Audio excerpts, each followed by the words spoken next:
આગળ વાત કરીએ એક મહત્વના સમાચાર વિશે। મહત્વપૂર્ણ સમાચાર સામે આવી રહ્યા છે, તેના પર નજર કરીશું। સુરતથી મહત્વના સમાચાર પ્રાપ્ત થઈ રહ્યા છે।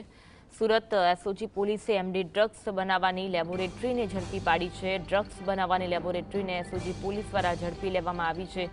સુરતના પૂર્ણા વિસ્તારની આ ઘટના, જ્યાં ડ્રગ્સ બનાવવાની લેબોરેટરીને ઝડપી લેવામાં આવી છે। 3 યુવાન લેબમાં ક્રિસ્ટલ બેઝ એમડી ડ્રગ્સ બનાવતા હોવાનું જોવા મળ્યું હતું।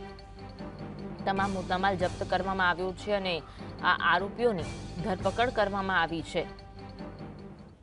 એમડી ડ્રગ્સ બનાવતી લેબોરેટરી કેટલા સમયથી ધમધમતી હતી તે અંગે હાલ તપાસ કરવામાં આવી રહી છે। જે શખ્સોની ધરપકડ કરવામાં આવી છે તેમની પૂછપરછ પણ હાથ ધરવામાં આવી છે। પૂર્ણા વિસ્તારમાં એમડી ડ્રગ્સ બનાવવાની લેબોરેટરી ધમધમતી હતી। 3 યુવાનો લેબમાં ક્રિસ્ટલ બેઝ એમડી ડ્રગ્સ બનાવતા હતા।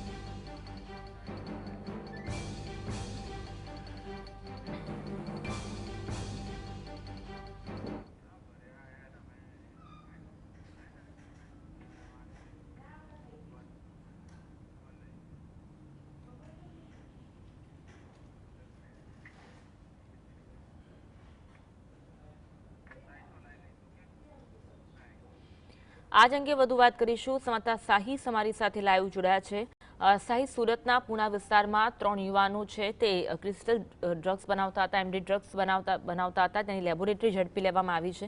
શું વિગત મળી રહી છે?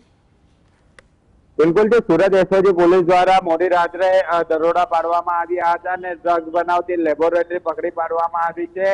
સુરત એસઓજીને માહિતી મળી હતી અને માહિતી મળતાની સાથે લેબોરેટરી પર દરોડા પાડવામાં આવ્યા હતા અને ત્યાં 3 જેટલા ઇસમોની ધરપકડ કરવામાં આવી હતી। અલગ અલગ સાધનો પોલીસ દ્વારા જપ્ત કરવામાં આવ્યા હતા। વાત કરવામાં આવે તો શહેરના એમડી ડ્રગ્સ બનાવવાનું વેચાણ કરવામાં આવતું હતું અને હાલ પોલીસ દ્વારા 3 આરોપીઓને પકડી પાડી તપાસ શરૂ કરી દેવામાં આવી છે। કેટલા સમયથી બનાવવામાં આવતું હતું તે તમામ પ્રકારની પૂછપરછ હવે 3 લોકોની કરવામાં આવી રહી છે, પરંતુ જે એમડી ડ્રગ્સ બનાવતી લેબોરેટરી કેટલા સમયથી ચાલી રહી હતી તેને લઈને તપાસો કરવામાં આવી રહી છે। કુલ 2,92,050 રૂપિયાનો મુદ્દામાલ જે છે તે જપ્ત કરવામાં આવ્યો છે। જે અલગ અલગ સાધનો ઉપયોગમાં લેવામાં આવતા હતા, એટલે કે જે એમડી ડ્રગ્સ બનાવવા માટેનું જે મશીન વાપરવામાં આવતું હતું તે મશીન મારફતે પણ એસઓજી પોલીસ દ્વારા યુવાનો પાસેથી ચેક કરવામાં આવ્યું હતું કે કઈ રીતના આ ડ્રગ્સ જે છે તે બનાવવામાં આવી રહ્યું છે અને જે લેબોરેટરી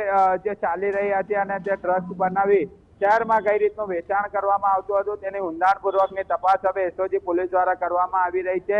જે રીતના એસઓજી પોલીસને મળેલી માહિતીના આધારે પોલીસે તપાસનો ધમધમાટ શરૂ કરી દેવામાં આવ્યો છે અને આગળ હજુ પણ 3 આરોપીઓની પૂછપરછ કરવામાં આવી રહી છે। કેટલા સમયથી ચાલતું હતું, તમામ ઊંડાણપૂર્વકની તપાસને લઈને આવનારા સમયમાં અનેક ખુલાસા થાય તેવી સંભાવના પણ જોવા મળી રહી છે। જી બિલકુલ, એક તરફ રાજ્યમાં ડ્રગ્સ વિરોધી અભિયાન ચલાવવામાં આવી રહ્યું છે। અવારનવાર એરપોર્ટ પરથી ડ્રગ્સની દાણચોરી ઝડપાતી હોય છે, અવારનવાર ડ્રગ્સ વેચાતું હોવાના કિસ્સાઓ સામે આવતા હોય છે, ત્યારે આ પોલીસને પડકાર સમાન કહી શકાય।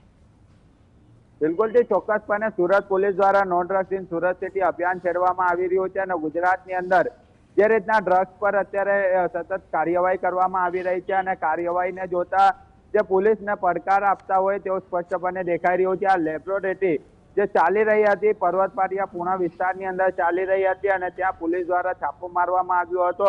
પોલીસ દ્વારા છાપો મારી તપાસ કરવામાં આવી હતી। અલગ અલગ સાધનો જે અત્યારે ટીવી સ્ક્રીન પર જોવા મળી રહ્યા છે, અલગ અલગ જે સાધનો જે છે તે જોવા મળી રહ્યા હતા, પ્લાસ્ટિકની બોટલો હોય કે એચબી કેમિકલ નો હોય કે પછી H2O2 કેમિકલ સહિતનો અલગ અલગ કેમિકલનો પણ યુઝ કરવામાં આવતો હતો, એટલે જે એસઓજી પોલીસ દ્વારા અલગ અલગ સાધનો જપ્ત કરવામાં આવ્યા છે અને તપાસ જે છે તે શરૂ કરવામાં આવી છે।